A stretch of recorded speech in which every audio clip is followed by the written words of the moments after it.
Welcome back to another episode of Craft Chocolate TV. I am Dylan Butterbaugh, your host for today's episode again. And we are going to analyze beans again.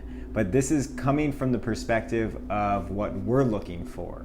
And so there's no right or wrong when you're choosing beans, but we have a certain style and a certain taste of what we're looking for. And so in front of us, we have every single origin we're currently using, including, well, I've got three from Hawaii right now.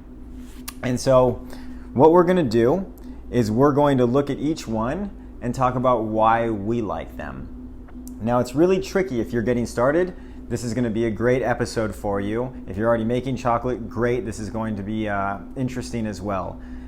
There's tricks to sourcing beans. If you're really starting out, you need to go through a broker. There's specialty brokers. We covered this in episode 19. It's called Where to Source Cacao or How to Buy Beans, something like that, episode 19. And we told you a whole bunch of information of where you should buy cacao from on a small scale. Direct trade is wonderful, but these are ethical brokers who have done a lot of the research and homework and know what good beans are. And then from there, hopefully you can grow into a bigger chocolate factory and work on direct trade and sourcing in your own style. Okay, so let's get into this a little bit. The first one we're going to look at, right away, they look wonderful. It doesn't mean they're going to be great, but they're very consistent in size. They've got this clean, reddish look that I like. And when I squeeze them, you can hear this. It just tells you that the ferment went well when the shell breaks off that easy. After that, you eat it. And another trick here is you actually want to break up a number of beans and mix them together. I think maybe like 8 to 10 beans is probably a good idea. And then you mix them all up. And then when you eat that mix of nibs, you're getting a better representation of what's going on in that greater batch. So that's a trick that we learned pretty early on that I recommend. But the taste is good, the look is good, the smell is nice, and the last thing is they're very clean. We're not a big industrial company, and so we don't have the equipment that would separate stones and sticks and other pieces of burlap and things that aren't the right size beans that we want to turn into chocolate. So this is ideal. This is a wonderful supplier coming from Ecuador that we use for pretty much the majority of our chocolate base, as well as a single origin bar. Now, this farmer started out and was getting pretty poor quality, and I wasn't that interested in working with the beans at first, but they were very receptive to feedback, and within a couple more ferments, they really nailed it. These are wonderful cacao flavored beans. Interesting enough, they have a very light colored genetic and a very fruity taste, which I notice is not common. You can see this would be a criollo type of cacao, which has a lot of people thinking it's special. In most cases, the criollo I've seen is not that great, but this is special. Most of the time, criollo is a tree. It's very weak. It doesn't grow very well. The pod walls are very thin. The seeds are small. It doesn't produce a lot. Oh, choking on nibs here. And so criollos are overrated in my opinion. I've seen wonderful forasteros. That's the majority of what we source, and we get really good chocolate out of it. So don't look too much into just these names that have a certain weight behind them, maybe for a reason they shouldn't. So this extra fruity, it's got such a balanced flavor. There's very little bitterness. I can eat these raw and it actually tastes good. That's another thing we're always looking for. You got to be able to eat a lot of them raw and not find them offensive. I don't like astringency. I don't like excessive bitterness. And so we're always looking for really balanced and easy to eat raw nibs when we get them in this form. So that's one of our criteria. So wonderful from the Big Island, from a very hot region. It's like practically desert. It's all lava field. And fortunately they can irrigate. So that's a really good one. Now we got another one from the Big Island. And this is this doesn't look as nice. They're still doing small ferments like pretty much everyone in Hawaii. And it's got a lot of this surface mold look, but it didn't affect the inside. It's all surface mold. It never really penetrated inside of it. And the beans, sometimes it's really fruity, sometimes it's more on this deeper chocolate side of the spectrum. So you never really know, and that's the result of small ferments in Hawaii especially, because the weather's always changing. There's different yeast and bacteria that will contribute to that. We don't know that much about it yet, so we're still learning quite a bit. So the look isn't that great, but the taste is.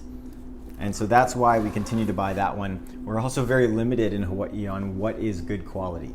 So we have the full range. We have a lot of terrible, terrible cacao, and we have a lot of really good. Well, a lot is the wrong word. We have it on both ends of the spectrum, where we have some of the best in the world and we have some of the worst, which would be just fine for the commodity market, but that market will never work here in the United States or in Hawaii. And this is another one from the Big Island, and they're very clean looking, but they're kind of on the blander side. There's nothing offensive about them. They actually make good chocolate. To me, it's just not a standout kind of bean. And they're also kind of a lot of the smaller ones. There's some broken ones inside. But overall, these are still really good when we eat them. They pass the test, especially because we're limited on the sources here. And so if we don't really love the beans for standout flavor qualities like black cherry notes or citrus flavors or nutty or spicy notes, we're going to end up turning it into milk chocolate. So that may happen. We'll see what happens as we do a test batch. This here is from Oahu. This is from Kahului.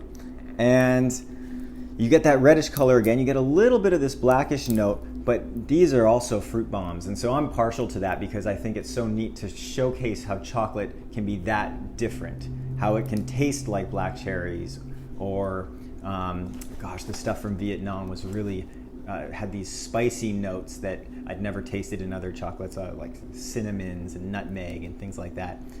So this is another one. There's a lot of little ones again, but it's worth it for us because the flavor was so fantastic. So this is from Oahu.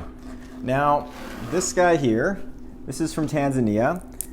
It's still, all of them have that reddish hue that I find is something I like when I'm sourcing. And they're very dry. You can see they're even cracked. This is great for the chocolate maker if the beans don't fracture into little pieces in shipping. These also happen to be usually really acidic, which is another characteristic that I like, another trait that I enjoy and am comfortable working with. A lot of people have a hard time with it because there's so much acetic acid that happens in the ferment here, and they dry it so quickly, it makes it difficult to remove the vinegar but keep the fruit. And so when you're roasting, you're volatilizing the acetic acid. When you're grinding, there's ridiculous amounts of vinegar, acetic acid, that is coming off of the cacao nibs that are getting crushed up. So the nibs get crushed up into cocoa liquor. That happens in the ball mill really quick, where all that acetic acid, if you stick your nose in the grinder there or in the ball mill, it's gonna feel like you're burning your nose. It's amazing how much is coming off of it. And so we'd pipe some of that out. But then the next phase is the conch. And so you just gotta be careful not to burn out what made it special, which on a temperature range is pretty close to burning off with the acetic acid. So this is a touchy one, and we're always monitoring this one when we're grinding and conching and roasting. We tend to roast this very lightly. In fact, most of these get roasted lightly. This one that I spoke about earlier from the Big Island, Kealakekua, this is especially light. It's by far like 10 or 20 degrees lighter than what we normally would do on a light roast. So we're roasting that one somewhere around 225 degrees Fahrenheit. Normally we'd go up to 250, sometimes 260 is really common. 265 is not that uncommon, but then the time is ranging a lot as well. So this would be a really light roast for a longer time, just like this one. The other ones that have less fruity characteristics would be a darker roast for a shorter time. So this one is from the Dominican Republic, and it makes more of it's a comforting chocolate. It's got more of the bitterness and coffee notes that you might find in a darker chocolate bar, and people really like it. They do a good job. It's a wonderful project, and so we buy a few tons of this every year. And that's everything. So I'm going to tell a couple stories about us sourcing, especially in the beginning, and why it's important to either go direct to the source or work through a broker. When you're small, like meaning if you're doing less than 5 tons or less than 5 tons, you definitely want to go through a broker who's got a portfolio. And there's a number of them that have good quality beans. In fact, a lot of the same ones that we have here, especially the non-Hawaiian ones, they have the ability to send you a sample, and you want to make sure that that sample is going to match the bigger batch that comes. So if you're buying 1 bag at a time, they might send you a pound, or even if you have to pay for a sample, that's fine. But the only thing that's going to set a craft chocolate maker apart from a bigger industrial chocolate maker is the quality of the beans. So that has to be what you base the business around. And that's at least for our type of industry. So we're trying to make quality chocolate, not mass produced with lots of milk and sugar. So this part is the most important part to start to understand. And when you're first beginning, you want to just get beans from all over the place and taste the difference. Now, certain things I remember tasting and thinking, wow, that's interesting. This forest floor taste and this mossy taste, that's a flaw now that I recognize from seeing it in the ferment or seeing it on the drying rack and then trying to make chocolate out of it. So not all these unique umami flavors, you don't want that in chocolate. That tends to mean something went wrong along the way. So to go back to a couple stories, we once, in the very beginning, we were just getting started and did a huge purchase for us, which was maybe 5 or 6 bags of cacao. It came from Bolivia. And this was from a more mass-produced supplier. And we got these 6 bags. One of them was really good. 2 and 3 bags were okay. And then a couple of them were just terrible, to the point where we tried to make chocolate out of it and we could not eat it. We couldn't even make milk chocolate out of it. And that's saying something, because milk chocolate doesn't have a lot of chocolate in it. So that was a huge learning lesson, especially because we paid kind of a lot of money and we had to ship a small quantity to Hawaii. So from Bolivia to the United States and then flying it to Hawaii, there was so much cost for us at the time that it was hard to recover from that. And so if you know where you're buying is going to have it's a reputable source, that is absolutely essential for starting your business. So that'll save you a lot of pain. Another time in the beginning, we partnered with another chocolate company called Dandelion Chocolate, and we purchased, I want to say it was 3 tons of cacao from Liberia. And this is a project I thought was really neat because they were employing ex-child soldiers to go out and harvest and do a good job fermenting and drying. The samples that we got 2 different times, I requested samples from Liberia before we bought this bigger shipment, and both of them were quite good. They were interesting. However, when the 3 tons did show up, it was regular commodity cacao.